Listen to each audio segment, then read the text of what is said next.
بهنيكم بمحبة ربنا ليكم. الحقيقة التسبيح النهاردة خلى الواحد يحس انه في السماء. بهنيكم بالشمامسة الحلوين بتوعكم بقيادة المعلم بشرى. الحقيقة الكنيسة تفرح حقيقي كأن الواحد في السماء. كلامي ليكم النهاردة عن 3 نقاط. النقطة الأولى إن الله بيحبنا جدا، والنقطة الثانية إن الله صانع الخيرات يصنع الخير دايما مع أولاده، والنقطة الثالثة حياة التسبيح اللي امتاز بيها القديس العظيم الأنبا تكل هيمنوت. النقطة الأولى، الله يحب كل واحد فيكم. يقول معلمنا بولس: الله اختارنا في المسيح قبل تأسيس العالم. عارف كل واحد وكل واحدة فيكم باسمه. حقيقي ربنا بيحبكم محبة عجيبة خالص، لدرجة انه قدم ذاته على الصليب وفدانا كلنا كل واحد بدمه. وكان كل ما يرجع من المغارة الناس تشوفه وعليه هالة من النور زي اللي بتشوفوها في الصور والأيقونات. وأنا بنفسي شفت بعينيا المنظر دون. في مرة كنت قاعد معاه فبيقول لي: يا أبونا، الله محب جدا وعايز كل إنسان يوصل للسماء. وقال لي يعني لو واحد مريض في آخر أيامه وراح عشان يناوله أبونا، فقال كلمة لأبونا، بيقول له: بس يا أبونا أنا غلطت كتير. يقول ربنا يخطف الكلمة دي من بقه كاعتراف ويدخله السماء على حسابها. حقيقي إخواتي ربنا محب جدا جدا، بيحب كل واحد فيكم وعارفه باسمه، وعارفك يا أختي باسمك، وكاتب أسامينا في سفر الحياة عنده. بس الشاطر اللي يوصل واللي يحافظ على اسمه مكتوب. الله صانع خيرات. في كل معجزات المسيح اللي تشوفوها تلاقوا حنو عجيب جدا، حنو فائق. المرأة نازفة الدم مجرد تلمسه تقول: إن لمسته برئت. مجرد ما لمسته يقول لها: ثقي يا امرأة، إيمانك شفاك. واحد يصرخ ويقول له: يا ابن داود ارحمني، يا ابن داود ارحمني، والناس يحاولوا يسكتوه. يقول لهم: هاتوه. وعاوز ايه؟ قال له: ان ابصر. قال له: ابصر. بمنتهى البساطة كل سؤالاتنا اللي بنطلبها من المسيح بناخدها. واحد تاني، يعني أنا بدي أمثلة بسيطة، لكن الإنجيل مليان، ولو بتقروا في الإنجيل تتعزوا جدا وتفرحوا قد إيه الله حنون علينا. واحد أبرص، والبرص دون مرض صعب جدا، اللي هو تقريبا الجذام في هذه الأيام. يبقى الجلد كله صعب خالص، وممكن الأطراف تتقطع، ويبقى يعني حاله صعب جدا لأنه معدي جدا. الإنسان الأبرص دون لازم يبقى قاعد وحده، محدش يقعد معاه وإلا يتعادى منه. وكان لما يمشي في الشارع الأبرص يقول: نجس نجس، لأنه كان المرض ده بيشير للنجاسة. يقول عن نفسه: نجس نجس بصوت عالي عشان الناس ما تقربش منه. وبعدين يشوف المسيح يسجد للأرض ويقول له كلمة عجيبة خالص: إن أردت يا سيد. يا سيد بيخاطبك ربنا: يا سيد إن أردت تقدر أن تطهرني. يعني هو عارف وواثق انه يبرأ لو المسيح عاوز، بس هو بيقول له ان اردت، لو كنت عاوز. فالمسيح يقول له اريد فاطهر، فللحال يطهر الانسان. الله حنون يا اخواتي، قوي قوي قوي، ما عندكوش فكره قد ايه. يقول لما معجزه الاشباع الجموع، يقول تحنن يسوع وقال لهم كده اني اشفق على الجمع لئلا يخوروا في الطريق، اعطوهم انتم ليأكلوا. الله صانع خيرات، وعاوز يعمل معاك كل حاجة حلوة. انت بس تترمي في حضنه وتقول له يا رب نجيني، وتقول له يا رب حلني من القيود. زي الست اللي كانت منحنية 18 سنة، والمسيح يقول ربطها إبليس وهو يحلها. عاوز يحلك من كل ضعف، عاوز يحلك من كل خطية، بس انت تيجي ترمي نفسك عند رجليه وتقول له يا رب نجيني، يا رب أعني، يا رب ارحمني، زي الفريسي. الصلاة والتسبيح، التسبيح كان في العهد القديم هو الهتاف، اما كانوا بيلفوا حول أسوار أريحة ويهتفوا وبوقوا في البوق، يهتفوا باسم ربنا وتنهد الأسوار، أسوار الشر.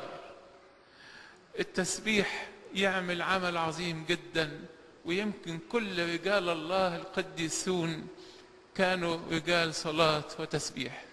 ويمكن في الوقت المعاصر بنشوف أمثلة كتيرة قوي، زي البابا كرولوس اللي كان حياته كلها صلاة، وأبائنا القديسين، أبائنا البطاركة والمطارنة والأسقفة والكهنة، ناس كتير أمثلة حلوة خالص عن حياة الصلاة. أقول لكم في الصلاة بيحصل إيه. في سفر الخروج إصحاح 33 كلام حلو خالص. بيقول وأخذ موسى الخيمة ونصبها له خارج المحلة بعيدا عن المحلة، ودعاها خيمة الاجتماع. فكان كل من يطلب الرب يخرج إلى خيمة الاجتماع التي خارج المحلة. وكان جميع الشعب إذا خرج موسى إلى الخيمة يقومون ويقفون كل واحد في باب خيمته وينظرون وراء موسى حتى يدخل الخيمة. وكان عمود السحاب، خدوا بالكم من الكلام، وكان عمود السحاب إذا دخل موسى الخيمة ينزل ويقف عند باب الخيمة،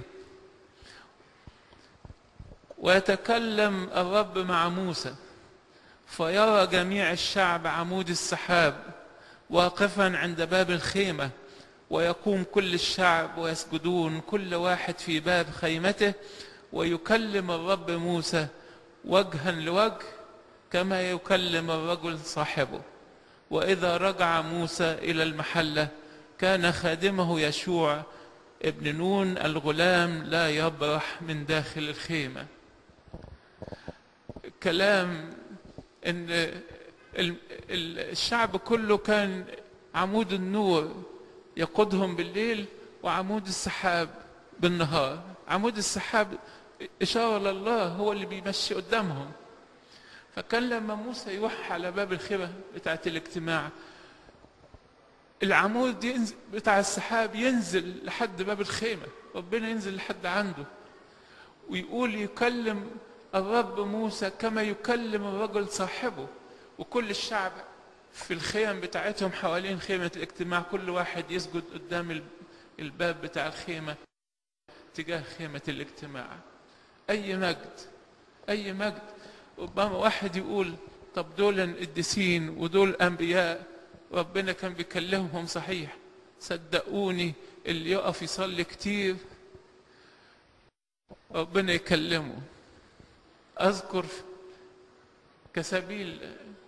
كمثال يعني، كان في أب تنيح من سنوات قليلة في دير أبو مقار اسمه أبونا فليمون. أبونا فليمون المقاري دون كان راجل قديس، ولكنه كان بيبين نفسه كأنه بسيط، كأنه ما بيعرفش يقرأ ولا يكتب، لكنه كان قديس عجيب خالص، وكان يشوف رؤى عظيمة. ويعني شاف الحرب بتاعت 67 قبل ما تحصل، وبقى يقول يا رب حوش، يا رب حوش. قال في دم كتير، وفي دم، وفي ناس بتتقطع. القصد هو كان يصلي كتير، لكن في قليته ما كانش يروح الكنيسة غير 5 دقايق ويطلع، ورهبان بيستغربوا عليه ومش عارفين ايه حكايته.